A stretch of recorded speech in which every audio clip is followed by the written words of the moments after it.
Вонючая Кыргызияда ашата сөккөн кыз камакка алынды. Кечээ вонючая Кыргызияда ашата сөккөн кыздын аты жөнү аныкталып камакка алынды. Бул тууралуу милиция кызматкери билдирди. Ал кыз 2 күн мурун милиция кызматкерлери тарабынан 48 саатка камакка алынган. Бүгүн баш коргоо чарасы каралып, 2 айга камакка алынды деп билдирди Аргумент KG.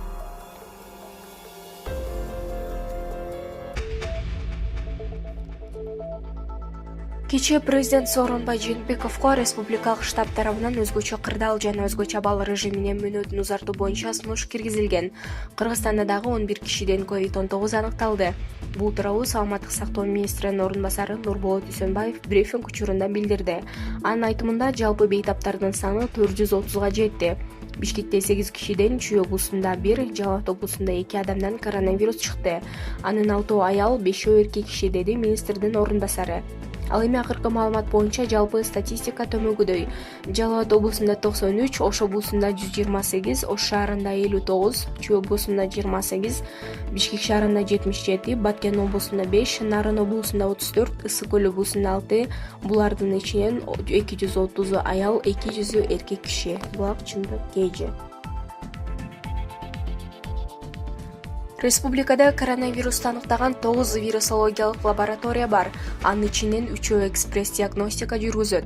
Эмки жумадан баштап өлкөдөгү жеке менчик ири лабораториялардын бири мамлекеттик лабораториянын базасында иштей баштайт. Бул туурасында Саламаттык сактоо министринин орун басары Нурболот Дүйсөнбаев брифинг учурунда билдирди. Жугуштуу оорулардын козгогучу менен иштеп жаткандан кийин бул лабораторияда катуу тартип сакталышы керек. Биз бардык талаптарды коюп, азыр шаймандар даярдалып жатат. Эмки аптадан баштап ал ишке киришет деген пландар бар, деди Дүйсөнбаев. Орун басар билдиргендей, жеке лаборатория өз ишмердүүлүгүн мамлекеттик вирусологиялык лаборатория менен биргеликте жүргүзөрү боюнча макулдашуулар болгон. Анда вирус жугуз алгандар менен байланыштуу болуп, дарыгерлер текшерүү керек деп чечим кабыл алган.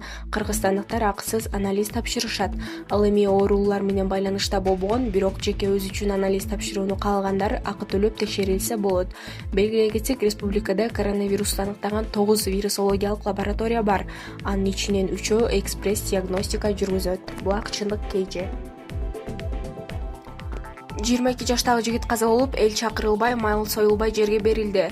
Кара Суу районунун Мадайлы өкмөтүнө караштуу Чагыр айылында жаш жигит окко урунуп каза болду. Маалыматты Мадайлы өкмөтүнүн башчысы Жемшит Матанов тастыктады. Маркум 22 жаштагы Аны экени аныкталды. Окуя боюнча 2 божомол айтылууда. Биринчиси 22 жаштагы жигит балык уулоо үчүн айылдагы каналга барып, кайырмагы жогорку чыңалуудагы электр чубалгысына илинип калган. Экинчиси Аны кой кайтарып жүргөндө колундагы суу тайагы электр чубалгысына тиіп ток урган. Айыл өкмөтүнүн башчысы Жемшит Матанов маркумду акыркы сапарга узатуу зыйнаты 11 апрелде өткөнүн билдирди. Бирок көп эл чакырылган эмес жана мал союлган жок. Булак Арба KG. Спортко коюлган акчалар, чоң утуштар, тез арада төлөмдөр, ишенимдүү букмекер,